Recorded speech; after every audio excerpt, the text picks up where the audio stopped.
Hello everybody, welcome back to another video. I'm going to be honest, I was a little afraid, a little terrified, a little petrified you could say, to start recording this video. Now the reason for that is because there is a lot to do here today, and this week I mean, and you know, it's hard to start these things sometimes. But by recording this intro I've already started the video, and now I've started a rolling boulder that gathers no moss. So I'd like to interject here, even I don't know what I meant by that. So it may have taken a second, but I think we've got everything in here done now. I think this looks absolutely amazing, frankly. I think yeah, I really love that. It really gives off the workshop feeling of Santa's workshop. It's very brown. I tried to add a little color in, but I don't know, I didn't really know where else I could do it. I don't know how, honestly, this is starting to turn out like a regular build, so maybe I could add some like leaves in around the area to make it feel more Christmassy. This is the first area done, and now we've just got the living room and the front area to go, and Santa's workshop will have the first floor done. I don't think I'm going to jump in every single time I finish a room after this one. I just wanted to show off this one because it's the big area. It's the big area everyone wants to see. Okay, so the first thing we're going to be looking at is the smaller houses. I've already built the one on the left, as you can see, and I think they're really neat. And what my idea for this is there's 3 separate levels of housing. There's Santa's house, which is the biggest. There's the medium-sized houses, which are really the shops and the locales of whatever. I don't know what the term I'd use there would, but you know, I guess the workshops. Yeah, the individual workshops, those are the medium size, and there are the smaller houses, which where all the elves live, and that's sort of the idea that I've came up for this. I'm quite fond of this idea because I think it comes off like really well, especially while you're exploring the map, because this is me talking once I finish everything, right? I know where everything's going to go. I think this literally was the best way I could have done it, because you get an idea of that there's an actual system that works within this winter wonderland. It's not just a bunch of random buildings, and I really love that side of it. I genuinely do. And designing these houses too was like amazing, because this isn't like I've came up with these off scratch. The other night I spent, I think it was like an hour or two drawing up each individual, and then I chose my 3 favorite of the houses that I drew, and I built them here, and then I just, you know, copied them around the area using World Edit, and I think it turned out really well.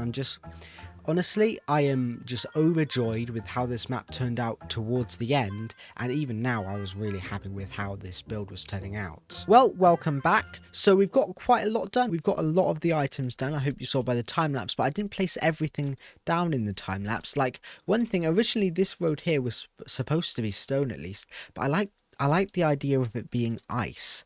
Now the reason I want it to be ice is so you can move very swiftly around the area. You can like move from place to place. What I haven't said in any of the videos is I want this to be a hide and seek map. Predominantly, so in all of these houses that I have copy and pasted, but I've changed up slightly each one. With each of the houses there are hiding spaces inside, and I won't show them off yet because I think I'm gonna do it with my friends, make a video out of it. It'd be pretty fun, and that's gonna be that. But I think having ice around makes it so if there is a chaser, the chasers are not only fast, but you can get from each place to each place very quickly. Now obviously this place is not done yet because it's feeling very barren, right? So I kind of want to do 2 things. One, I want to finish some bigger buildings, so like the mine over there, and I want to add some trees around the area. I know Mr. talks about trees all the time is finally speaking again, but basically why I want to add lots of trees is to make the area feel more dense. And I think one of the things that really helps with making things tense, at least in games design, is like that fear of you don't know where it's going to next come from. So I want to make this area at least a little bit dense with trees, so you don't know if there's a seeker behind one of the trees who's about to grab you or get you or something like that. Or on the other hand, it gives more places for hiders to hide. So hopefully that will bring more atmosphere to this area, this deep cavern filled with trees, and hopefully that just makes it look really, really like just a spectacular view. So last night I was up to like 1 in the morning. I was doing lots of fun stuff, research and all that into what a winter wonderland should really look like. Because although this is really like neat what we've done so far, it isn't exactly what I want it to look like. It feels too empty, and I even feel like if I did fill it with lots of like pine trees and things, even then I don't think it would be perfect. I think it would feel very empty. So after doing a ton of research, I've basically come across this idea that I'm going to keep the smaller houses, and I'm going to do some more bigger Victorian style houses, maybe, and put lots of snow on the top. They aren't going to be as big as this one, because I still want this one to feel like it's something unique, because you've got Santa's sleigh and everything, and that's what I was trying to do with these, make this one seem bigger. But instead I'm going to have these like houses that are placed everywhere, and it's going to be, I think this is going to be quite a fun thing, and they're going to be like duplicated houses, especially the diagonal ones, because I do not want to, I fear building multiple different diagonal houses. So the first house is done for the entire, like, I mean, we've still got a lot left to do, as you can see, but I took a little time to figure out where I wanted to place it, and I think here is a pretty good area. As you can see, it's kind of like, it doesn't have an interior yet, and there are definitely areas that I've forgotten about, like I just flew through an empty window. But right now what I'm doing is trying to get the correct placements of things and making it so it looks cool, especially from the overhead view. And it does sort of overshadow these buildings, but when we've got all the other buildings in, hopefully it will, start to bring the area together. Even now, with that there now, I think that looks so much cooler. Because that, like, the whole area just looks cooler with another big building in it. It makes it look a lot less empty. And it's like, suddenly we've got some, like, we've got an idea of where we're going with this now, which is really awesome. And I can't wait. I genuinely can't wait till this is all filled in, because this is just going to be a brilliant map, and I just can't wait to explore it with you. Okay, moving on to the bigger houses. Now, there were a couple bigger houses that I made, but the one that I'm focusing on at the moment is the diagonal house. Diagonal houses are a little bit confusing because the details don't really work like they do in other houses, especially when you're building the interiors of them. I mean, if you can build it, I've always just, when I've gone to diagonal houses, it's always been the same thing. It's been like one big open interior, and this space is no different. I guess you can sort of build a diagonal house interior like you do a regular one, but I've always been like really confused with that, especially when it comes down to detailing, because it always ends up looking really messy, and I don't know how to fix that. But it's not so bad, because I still created a really cool base in the end, and I think it looks really nice. Now, diagonal houses, in my opinion, I've always used them for landscape design, or like fillers. Basically, you have this massive view of all the cool buildings people who want to go inside, but then there's also the curves that you need to carry. There's buildings next to each other, and then there's the curve, and the diagonal house kind of fills that curve. And I actually got the idea to do diagonal houses like this from a YouTuber named Trixie Blocks in his Ultimate Survival World videos.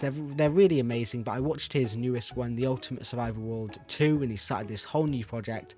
And in the video, I don't want to spoil it too much, but he builds this village, and as part of the village I saw loads of diagonal houses, and that gave me the idea for building this type of house, of how to lay them out. And it was just, honestly, this guy does amazing work, and check him out, subscribe to him, and just pause his videos, watch them through, because you can learn a lot of building tricks. Like, I'm pretty sure I actually started learning how to build from a Trixie Blocks tutorial a couple years ago, which is really insane that I'm like a couple years later and I'm trying to mimic his style.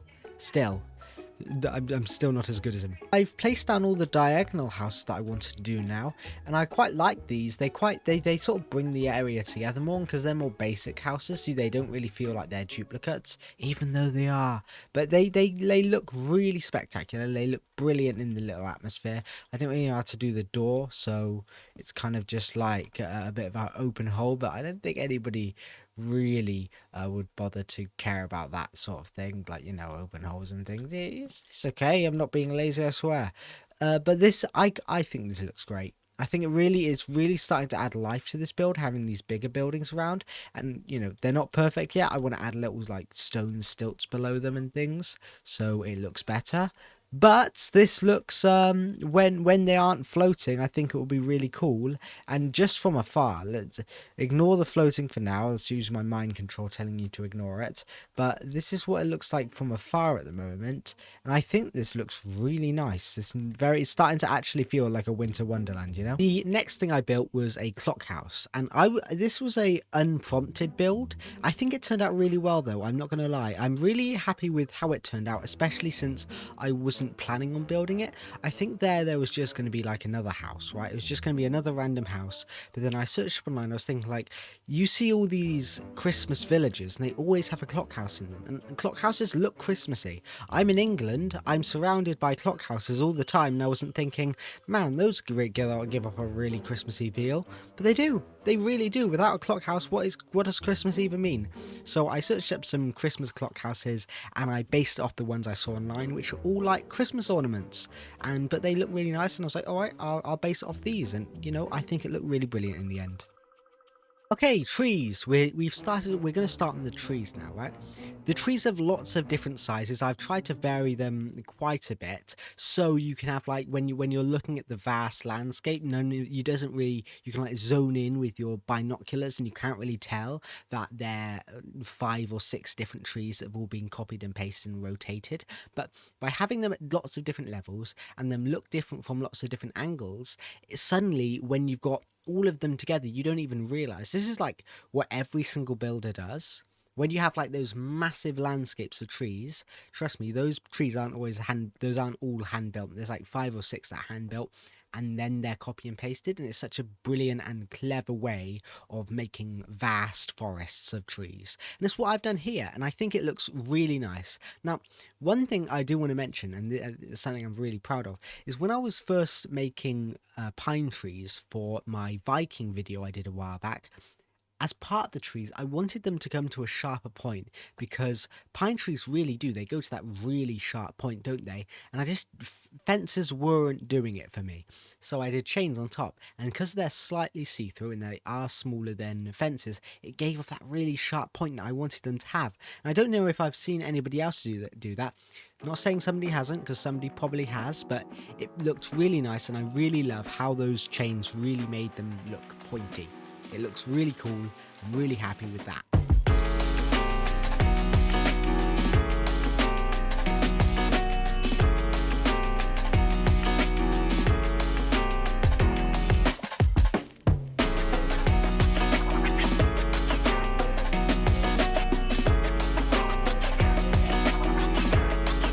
So would you look at that? It really looks beautiful, doesn't it? That is 2 weeks of work right here, all put together. I'm using shaders right now to make it look even prettier. I might turn that off so you can get the actual experience. I don't like to use shaders all the time. So let's bring that back. So this looks a lot worse without shaders, but I swear this is actually a pretty good build, especially when you're on the ground. Yeah, we're all done with the Christmas experience, I guess I'll call it for now. This is a brilliant. I really love this. The little winter wonderland we've created here over the last 2 weeks. It's just come together so nicely. And I've had the chance to make lots and lots of fun trees, although these are like 5 different trees that I've copy and pasted, but it's still a nice chance. I've had the chance to work in different build styles than what I usually would. I mentioned Trixie Blocks earlier. Well, for a lot of these buildings, I've used parts of his build style. This thing looks really cool now. It's filled to the brim with trees. That fills up all the dead area. It feels very compact. You've got an awesome tree in the middle. You've got all the elf houses. Then you've got all the house. These aren't really houses. What I decided was, you'd have the biggest house. That's Santa's. The smallest houses are the elf houses, and the slightly in between ones, these are like the workshops where things get done, things get bought. And here, these are just like the diagonal ones are like regular shops. Over here you have the brewery, because they have to go somewhere after a hard day of work. And finally we have the clock tower, and that's how they tell the time, which is a building you cannot enter. The only building I believe that does not have an interior. Oh yeah, and this one here doesn't have it. That's just like a warehouse, a fake exterior of a warehouse, which is pretty nice. Thank you all for watching. Please like and subscribe. This was a massive project, one of the bigger ones I've done recently, although it's not as big as the door, because the door took me an absolutely massive amount of time. But either way, if you want to see more projects like this, that are just like hard down to the bones, nice big projects that you can really feast on and watch as I build them, and I can explain things as I go along. Maybe not 2 week projects, maybe like try and do 1 week projects in the future so I can get out a video most weeks, although that might slow down a bit next year depending on how I'm feeling. I don't know. But you know, stick around because I still want to upload as many videos as I can. I really hope you enjoy watching this, and I just gotta say from the bottom of my heart, thank you for everybody who has stuck around and watched these videos over the years. Like, I've been making videos for quite a while now, and Christmas is such an amazing time to really get together and be thankful about everything. Screw you, Thanksgiving. But this is just, yeah, thank you guys for sticking around. Thank you to all my subscribers, and if you're about to subscribe, thank you to you too. If you're not about to subscribe, I don't want to be mean to you because it's Christmas, but please, I plead of you subscribe because my content is actually, it's not all bad, I swear. See you later, guys.